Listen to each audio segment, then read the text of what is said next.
Okay, number 67.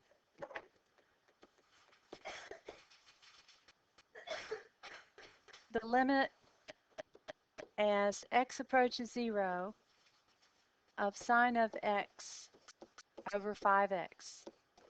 Now in your notes, flip back, we talked about two special trig limits. I put a big box around them.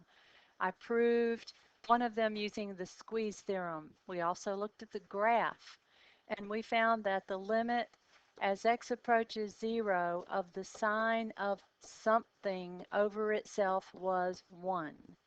And we memorized that. And we also found that the limit as x approaches 0 of 1 minus cosine of something over that same something is always 0. So in this problem, in order to use this property, that 5 has to go. I can always factor out a coefficient. So I rewrite this as 1/5 times the limit as x approaches 0 of sine of x over x. That limit is 1, so my answer is 1/5. 68, very similar.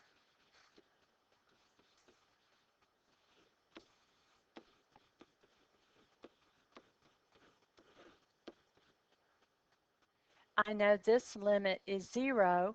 I can factor out the 5. That's that constant, rule number 1 of limits, that we can factor out the coefficient c. So 5 times the limit as x approaches 0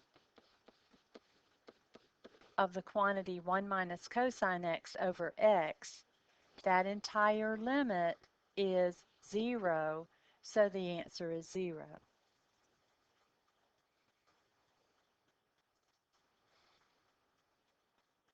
'69 also involves those two properties.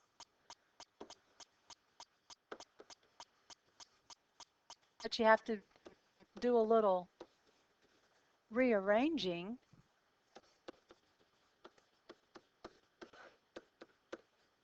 Thinking of those properties, one of them has sine of x over x. The other one has 1 minus cosine of x over x. Well, what is x squared? X times x. So we rewrite this as sine of x over x times 1 minus cosine of x over x. Isn't that equivalent? When you multiply fractions, you multiply the numerators, you multiply the denominators. Then there's a property that says the limit of a product is the product of the limits.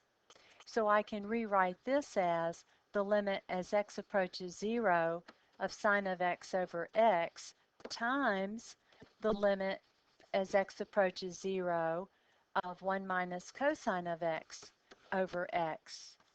Well, this one's 1, this one's 0, so we have 0.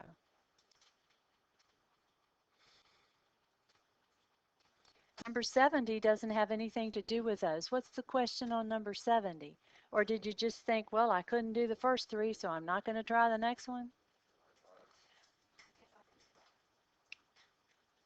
What do you do with trig functions to simplify them? Substitute. What can we substitute there? What for what? Great. Who am I talking to? Excellent. Nick. You're Nick. Okay. So I rewrite that as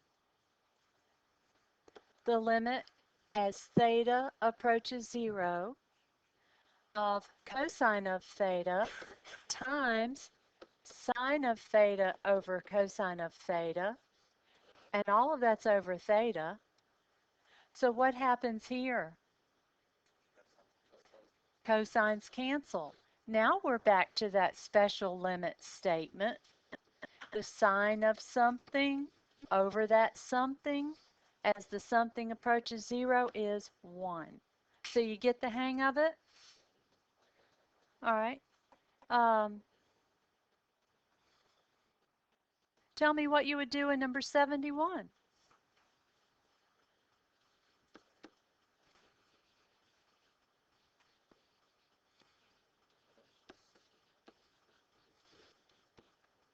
What does that mean?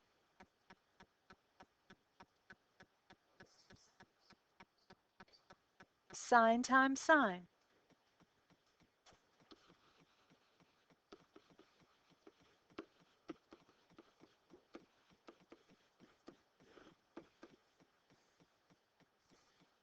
Are we good?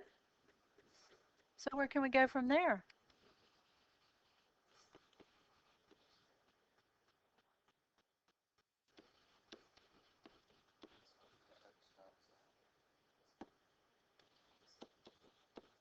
And that one you can leave like that, or you can put it over 1. It doesn't matter. So there's that special limit statement.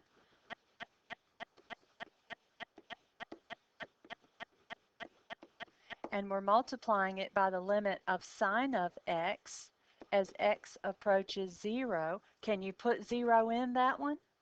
Yeah. This one you can't, but we have a rule for it. So this is 1. The sine of 0 is what?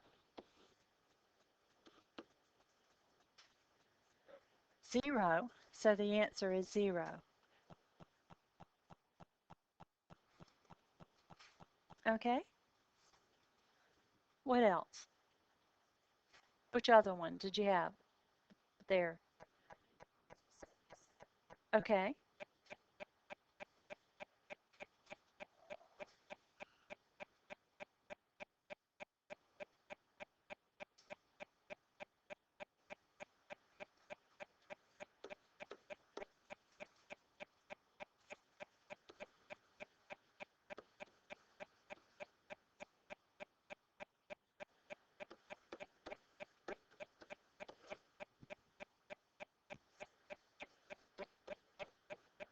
Well, the bad news is we can't put 0 in for x. So we need to figure out a way to rewrite it, to factor it, to do something to it. Well, I don't know if this is going to be the shortest way, but I would rewrite that as 1 over 1 over e to the x. E to the negative x is 1 over e to the x.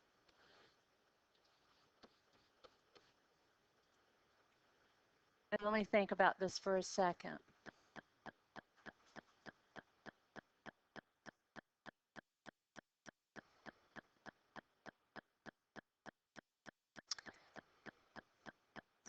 The denominator is my problem. So let's try this deal about multiplying by 1 in that form.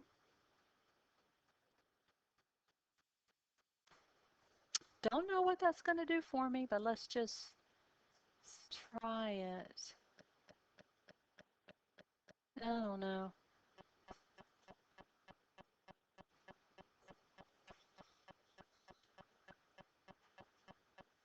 E to the x plus 1 minus 1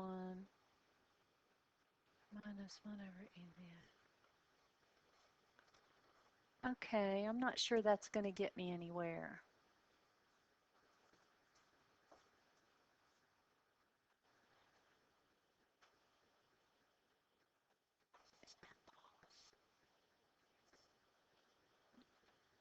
We're back. Number 78. How do you factor e to the 2x minus 1?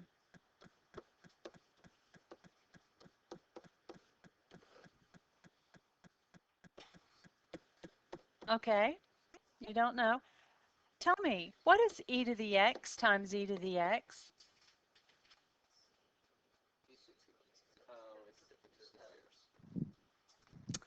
So we can say 4 times e to the x plus 1, and then we can get rid of the problem of being able to put 0 in. Now we can put 0 in.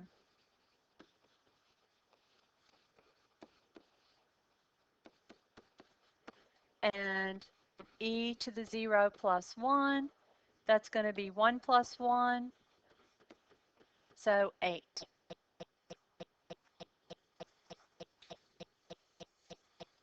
Okay? So is that all on that page? All right.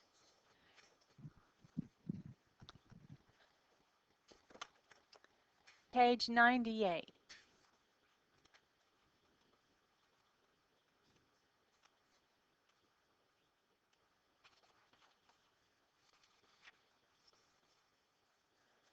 And, hey, let me pause. Oh! So now let's pick up where we left off with the notes on Monday. And we're asked to determine where the function is continuous. You have a polynomial function which is continuous everywhere, divided by a polynomial function that is continuous everywhere. So dividing these two continuous functions will give us a continuous function as long as the denominator is not 0. So we set the denominator equal to 0 to determine what values of x make it that, and that will give us the points of discontinuity. So factoring, we have x minus 4 and x plus 1. So when x equals 4, or when x equals negative 1, the denominator is 0. Therefore, we will say it is continuous for all x such that x goes from negative infinity to negative 1, union negative 1 to 4, union 4 to infinity. That's how you would see the answer given in interval notation. It could also be stated continuous for all x except x equals 4 and x equals negative 1. In the next one, absolute value functions are continuous everywhere. Polynomial functions are continuous everywhere. If you subtract two continuous functions, it's continuous.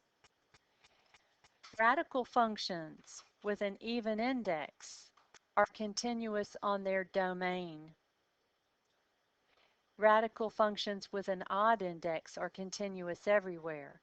So the only thing we have to worry about with this is this part here, and also if that doesn't take care of it, we need to make sure the denominator is not 0. So I'm going to concentrate first on the square root function. I want whatever is under that radical to be greater than 0. I don't want it to be 0 because if it were 0, that would make this one 0, and that's dividing by 0, which is not defined. So as long as we use numbers that are greater than 0, that function will be continuous. And I don't have a clue what it looks like. So continuous for all x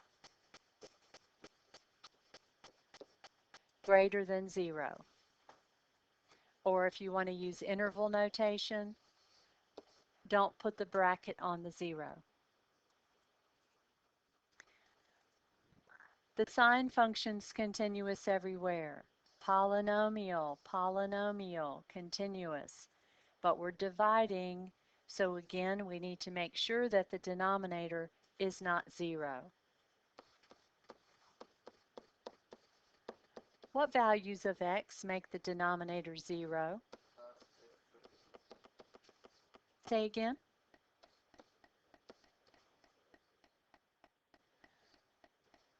So what values make the denominator 0? 3 and -2. So continuous for all x except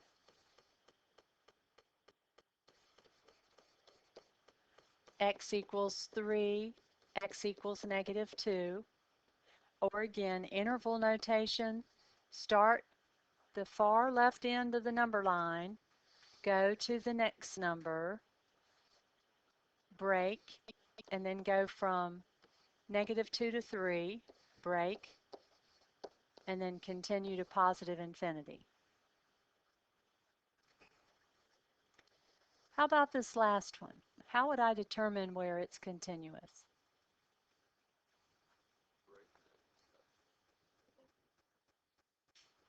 Pardon? I just can't hear you.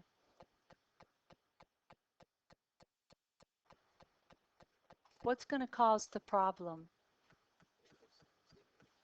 When the denominator is 0, okay? What makes the denominator 0?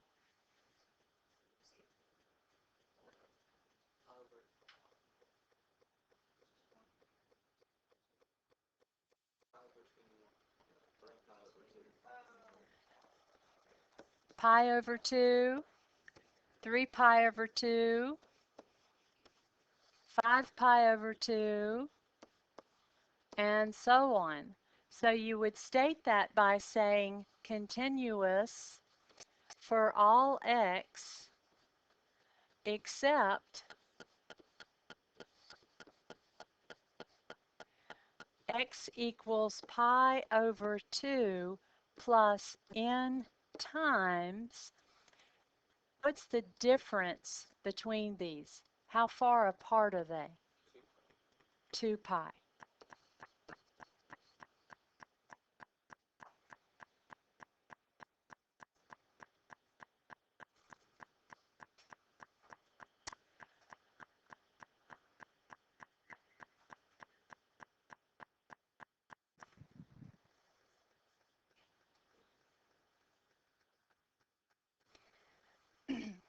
To be continuous on a closed interval,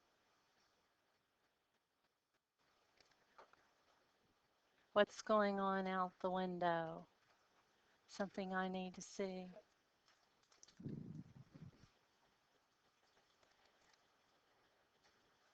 Sorry, Tanner, they're looking out the window. To be continuous on a closed interval, the function has to be continuous on the open interval and have endpoints at the end of the interval. This function is continuous on the closed interval. This function is not. This one would be continuous on the half open interval. This one is continuous on the open interval. So to be continuous on the closed interval, you have to base, all that is saying is you have to have endpoints at the end of the interval. If no interval is specified, the function is continuous everywhere. So more examples. Where is f of x continuous? The function is continuous over its natural domain. So to determine where the function is continuous, isn't it kind of like finding the domain? I mean, what did we do here? We found the domain. We found out where it wasn't defined. It's continuous everywhere except where it is not defined. So to determine where this one is continuous, I want to know what numbers I can put in for x so that that value will be greater than or equal to 0. Because when I take the square root to get a real number, it has to be positive or 0. So I just set it up to make that happen. That's what I want to figure out. To solve that, I'm going to subtract 1, divide by -1, which reverses the inequality, and this is where you have to um, insert the absolute value symbols. When you take the square root of x squared for an inequality, use the absolute value of x is less than or equal to the 1, as opposed to saying x is less than or equal to plus or minus something. That makes no sense. Less than or equal to two numbers, it doesn't work. So you set it up that way. I can't move that down. And then from there, for a less than, you can write it as a combined inequality. That gives you the domain. So that's where the function is continuous. F is continuous on the closed interval -1 to 1.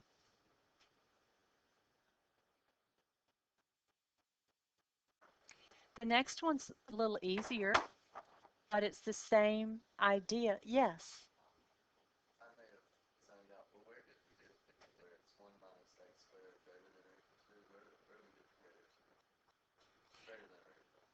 I want that number, to take the square root of it, I want it to be a positive number. So that means it's greater than or equal to 0. Good question. So I'm going to use the same idea here. And the numbers that I choose to put in for x, would you choose a -9? Would you choose a -4? So you want those numbers to be greater than or equal to 0. That's where it's continuous. That one comes out solved. There's nothing to do because x was the only thing under there. So it's continuous on the interval 0 to infinity. The next one, again, very similar. You want that radicand, the part under the radical symbol, to be greater than or equal to 0. So where is that function continuous?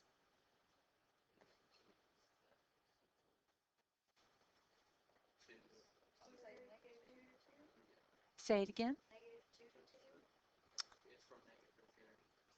-infinity to 2.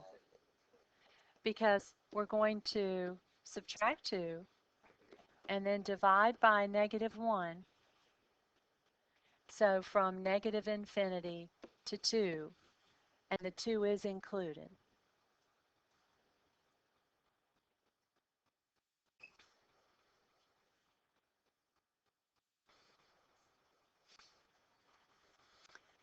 So next you have a graph of a weird piecewise defined function. And the directions are to state the intervals where the function is continuous. So basically what you're doing is figuring out when you're drawing it, where do you have to break? So what would be my first interval of continuity, starting way over there? And parenthesis. Okay, how about the next interval? Parenthesis or bracket. Okay, and the next one?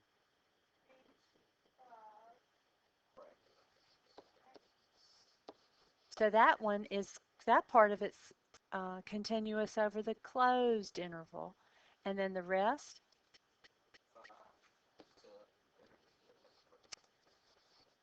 Very good.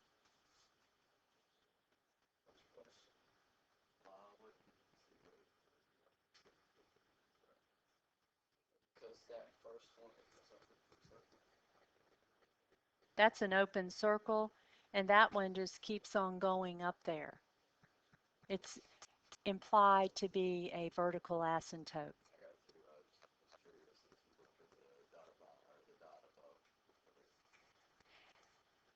The dot above the 3 goes with this interval. When we're talking about where do you have to break? Right there, and there's no point there. So if there's no point, you would do the parenthesis. Do you have anything else in your notes? Oh, okay. Okay. When you read the theorem, it sounds very complicated. I found this example, I think it was last year, that I thought was the best one I had ever seen to explain the theorem. The intermediate value theorem, if you have a continuous function on a closed interval, and you have any number in that interval between two y values.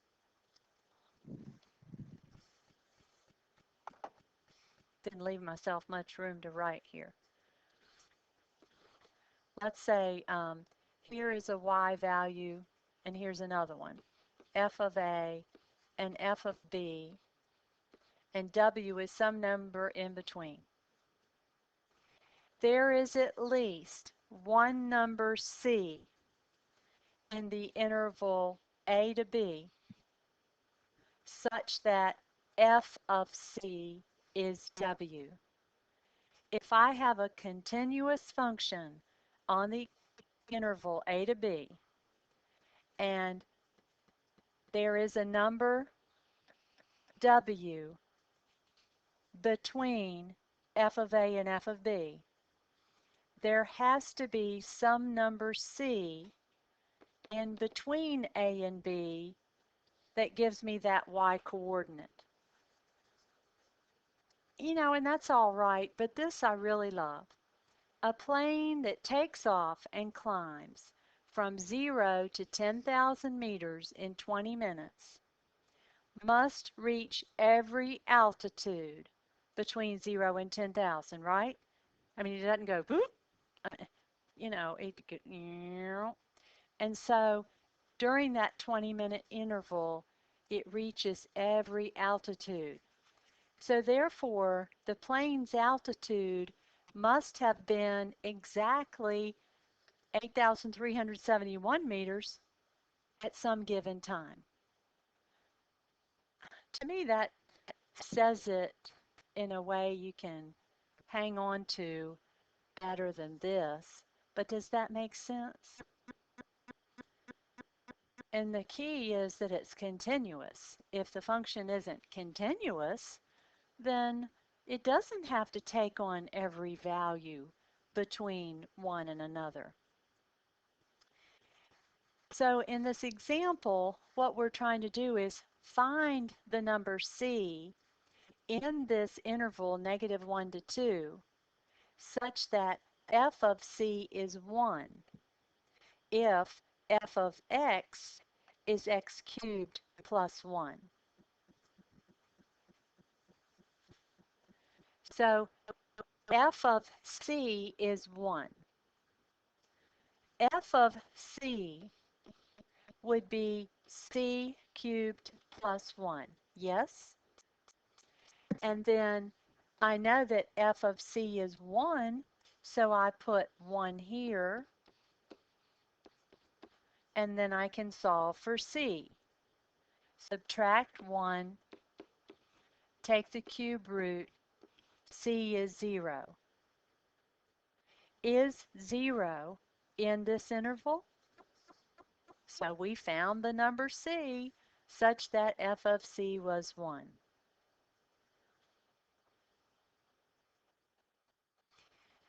In the next example, we want to verify the intermediate value theorem for this function on the interval, closed interval 0 to 3, and f of c is 0.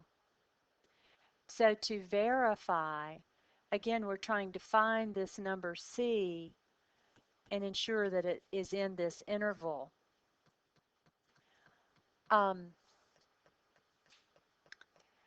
First of all, f of 0 is 0 squared minus 6 times 0 plus 8, which is 8. F of 3 is 3 squared minus 6 times 3 plus 8. And what is that?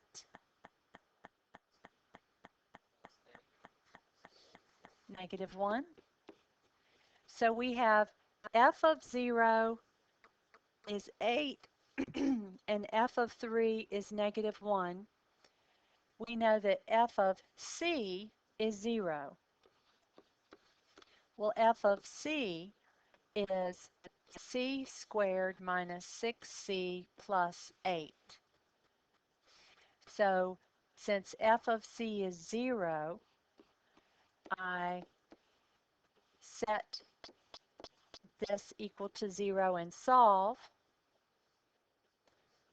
We can solve by factoring, and we find that c is 4 and c is 2.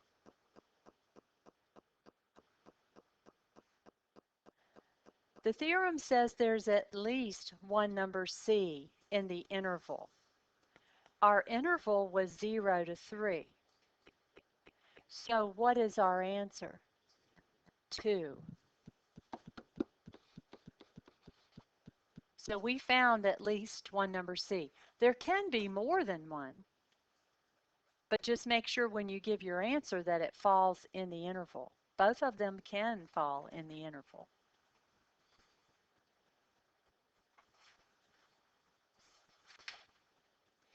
So the corollary to this theorem says that if you have a continuous function on some interval,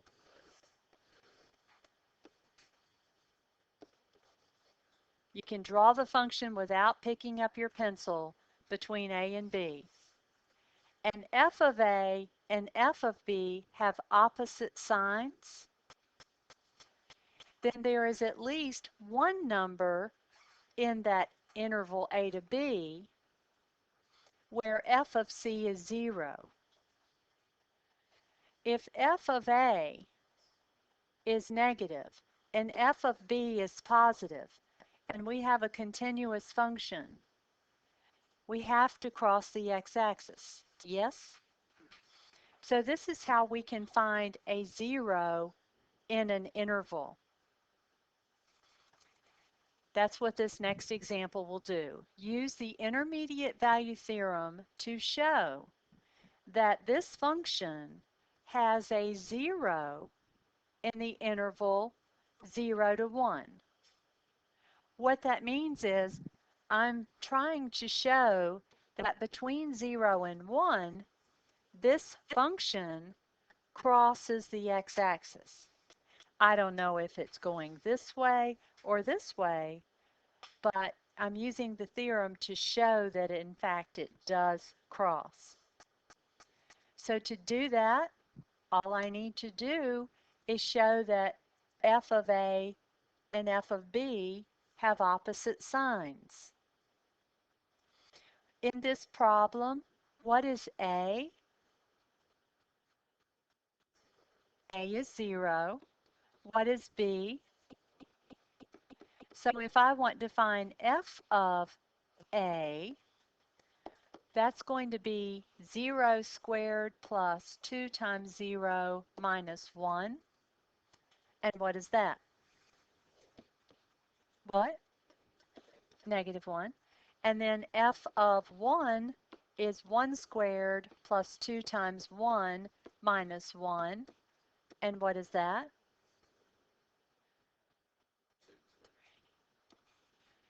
So, since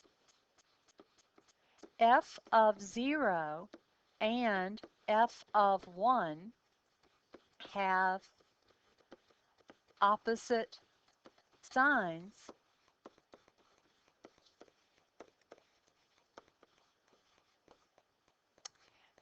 there is a 0 in the interval 0 to 1.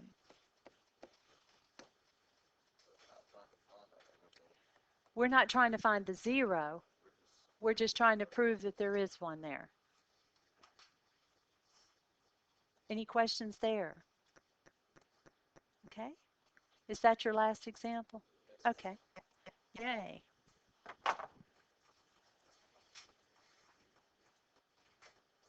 No.